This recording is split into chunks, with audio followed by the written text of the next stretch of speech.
Welcome back to the Dragon's Library. Today, what we're going to go ahead and be doing here is watching the Far Watchers trailer first, and then we are going to go ahead and be covering the Denia news.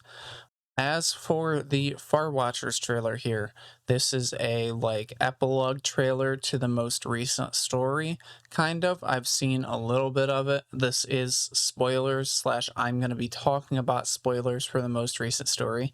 So if you haven't caught up to the most recent story, I'll go ahead and leave a timestamp for you at the end. But if you have, feel free to watch me react to that. And then after that, we are going to go ahead and be moving on to the Denia VOD here. As far as I know, this doesn't contain any spoilers beyond just general information that might be considered spoilers. And then we're going to be looking at some more Denia information on this news link right here, which I already have open, as you can see right here. But let's go ahead and get right on into it.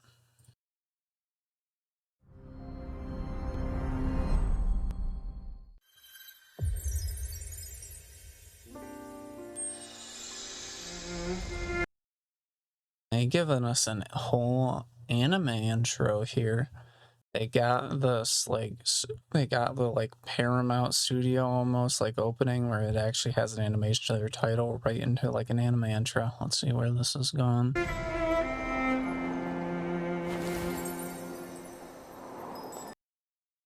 Okay, so this has to take place after the most recent story because Amieth was not saved until the most recent story, so she could not be with Rover in this sense, unless you could personally say, I guess, that it takes place in the middle of the quest before she gets captured, or well, not captured, but sacrifices herself, but I'm 99% sure this means that it takes place after the most recent quest.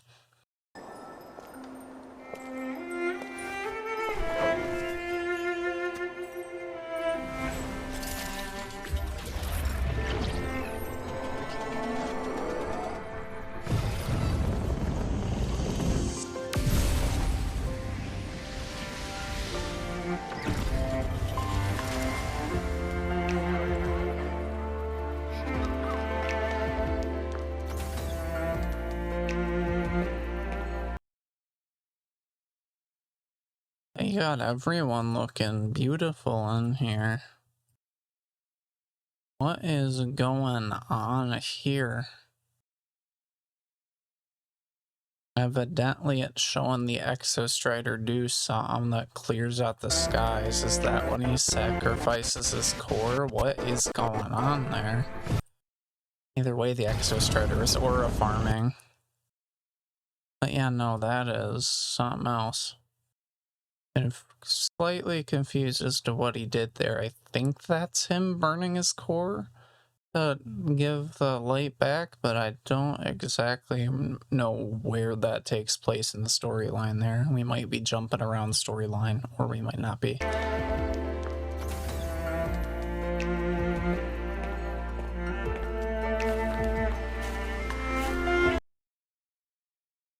Okay, we're also seeing Hiyuki, so this is another, I would say, thing pretty much guaranteeing us that this is taking place after the most recent story, and she is also looking beautiful in this anime art style.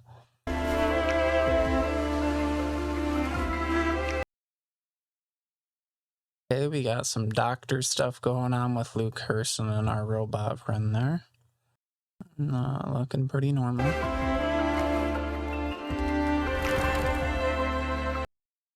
Holy, we get to see Chisa in an actual cinematic. This doesn't happen very often. She's useless. At least so far. There's some people that have some theories that she's going to be really useful in this next update, but we'll see. Or the second half of 3.3, some people think she's going to have a major role there. I am just gonna pull her for my teams. As for if she has any story relevance, well, don't really know if that's gonna happen.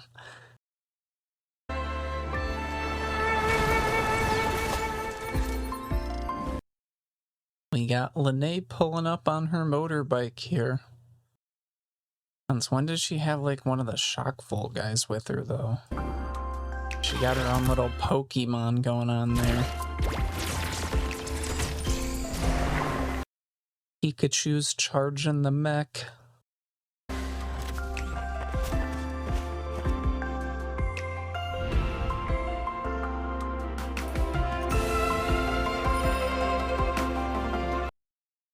We get to see some of the after effects of what's going on with the tribe.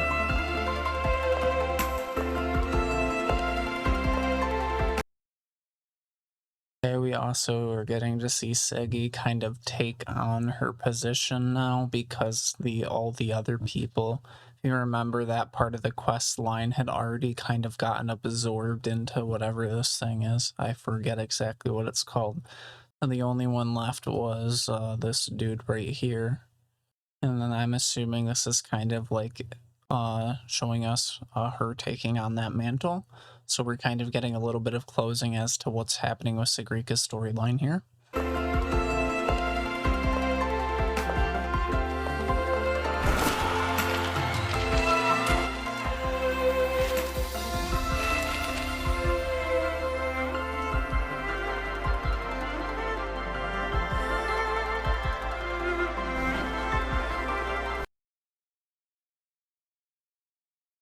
Getting a little bit of flashbacks here to Amieth in school and Mornia in school.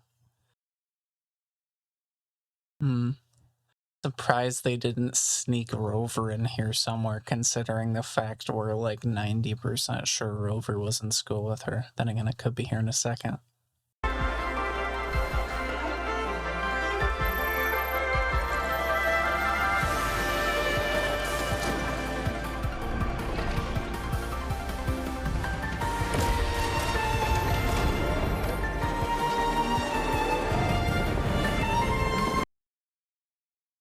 What in the world do they got going on here?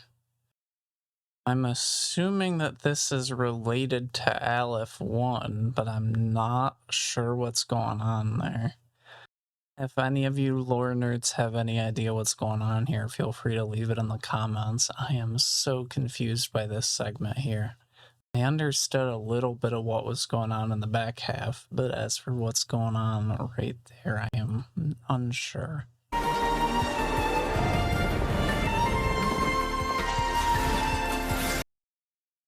Oh, we get our Gundam aura farming again.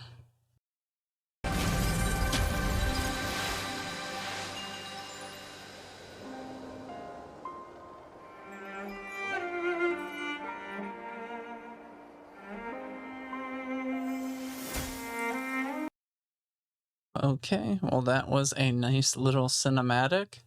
Now we are going to go ahead and move right on into the Denia trailer here. So let's go ahead and get right on into it.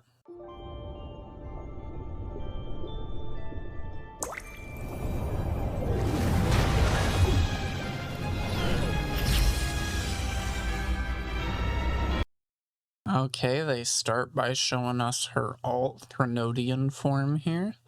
She is looking as good as ever.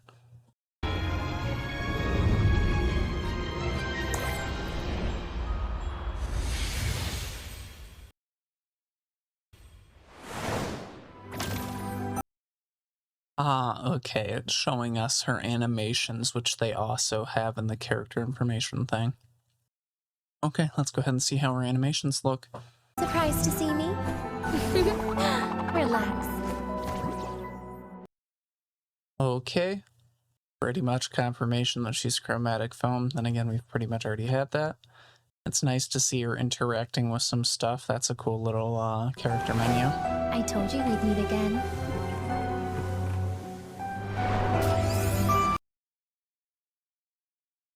Okay, let's go ahead and talk about, not this one, not her resonance lip, this one.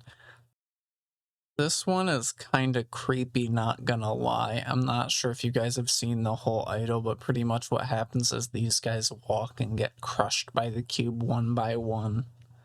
Kind of creepy, not gonna lie. Unless you're into that. I mean, yeah, let's go ahead and get onto the resonance lib now.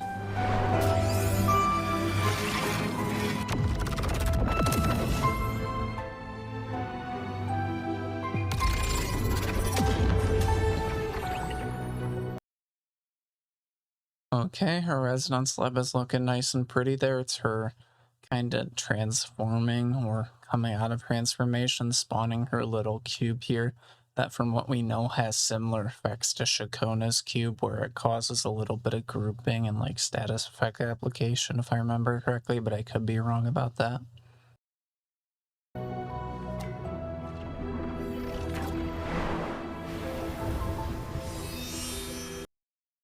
Okay, that is that entire little video there. Now we are going to go ahead and move on to the nitty gritty of the information.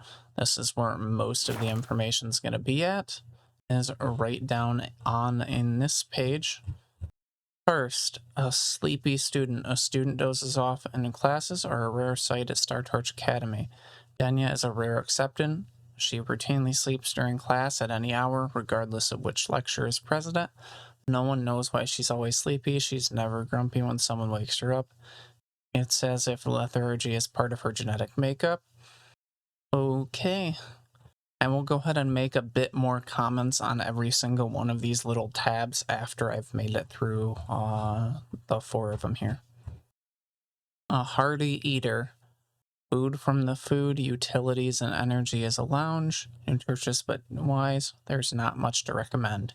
Even the most enthusiastic Academy alumni can only shake their heads when reminiscing about the food.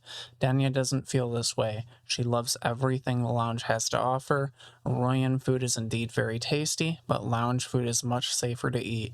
Perhaps that is why Food Utilities and Energy Lounge has repeatedly hired Dania to be their spokesperson in their promotion photos. She always wears a blissful smile as if she were simply hot cuisine.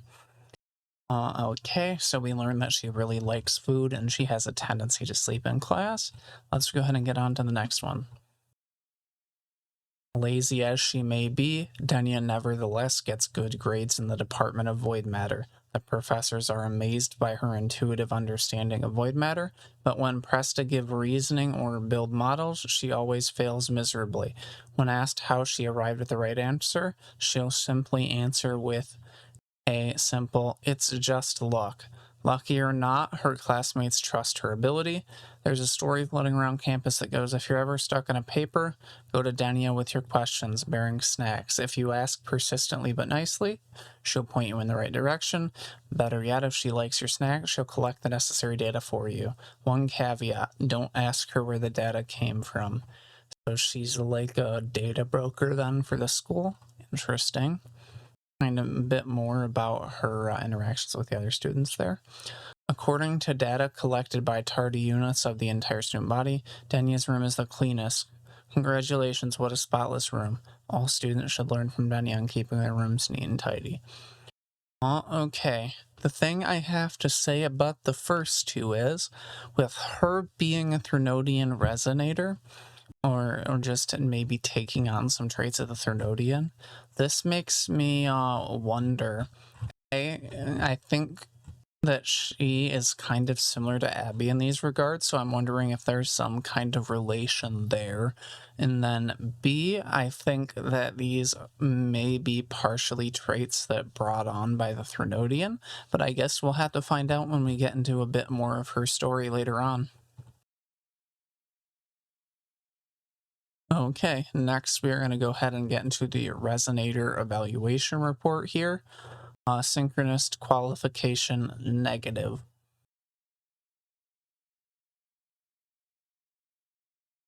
Tests reveal a Rebel's curve with a pronounced periodic waveform. Therefore, the student is classified as a congenital resonator. Her tacit mark is located on her chest.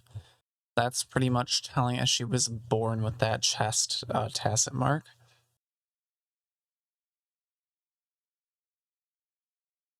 Based on the files from her recommender, the subject can generate bubbles infused with remnant energy, which can serve as defensive or supportive measure in combat. The remnant energy of the bubbles can also be detonated on command when needed. Test results also reveal the bubbles have a unique fluid structure, allowing them to block void matter at a grade comparable to the Exostrider's coating. Okay, I think this means that we may or may not go back into space with the help of Denia now that the Exostrider's no longer there.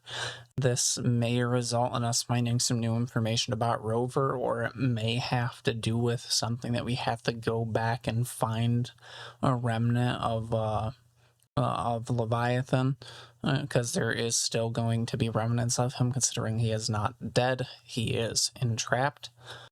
Overclock diagnostic report.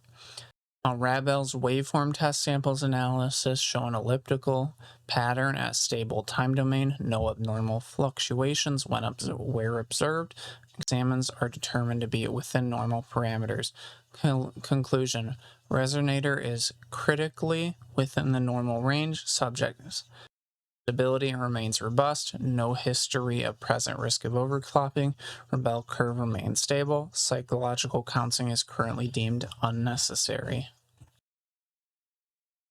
Okay, this is gonna go ahead and be talking about a bit more about her outfit and stuff. I care a little bit less about all of this stuff down here. I will go ahead and read the Danya story part here. If you guys want to go ahead and read like a bit more of this personalization and such, I will go ahead and leave those down in the comments. But I'm going to go ahead and read hobby and story here, and then I am going to go ahead and make a set up a closing statement for you guys, because I don't want the video to be like 30 minutes. Okay, let's go ahead and get into Danya's hobby and Danya's story now. I'm a total sucker for those obscure lectures from a sweet professor, plus anything warm and sugary. Oh, and those reference books that make zero sense, they help me pass out so much faster. You get it, right? It's impossible to get a good sleep at home. So evidently she reads study books to go to bed. I think that's a bit odd, but oh well. And then I think she might be talking about Luke here with the sugary treats, but I could be wrong. I'm not 100% sure. Okay, Denia's story. People keep asking why I don't wear the uniform. Well, the whole point of Academy uniform is it's void matter protection, right?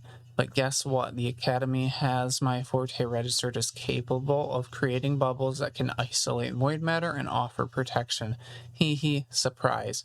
So pretty much she's telling us here that she does not need void matter protection because she can just protect herself with her bubbles. Good to know, good to know. Okay, this is just some more rehashed information. So, once again, if you guys like this video and you kind of want to see something similar, I have my information on the Cyberpunk collab from a week ago or so now. And then that was all the information on Denia there. So I am going to go ahead and call it. I hope you guys have a good day. Please like and comment, or put any concerns you have down in the comments. I will go ahead and read all the comments I do get, or let me know if there's another games news, or if there's something in Warframe or Wuthering Waves you'd like me to cover. Those are the main two games I like to talk about. But if there's something outside of those two that's in a similar vein, I would love to talk about those or play them for you guys. Just go ahead and let me know. Have a great day.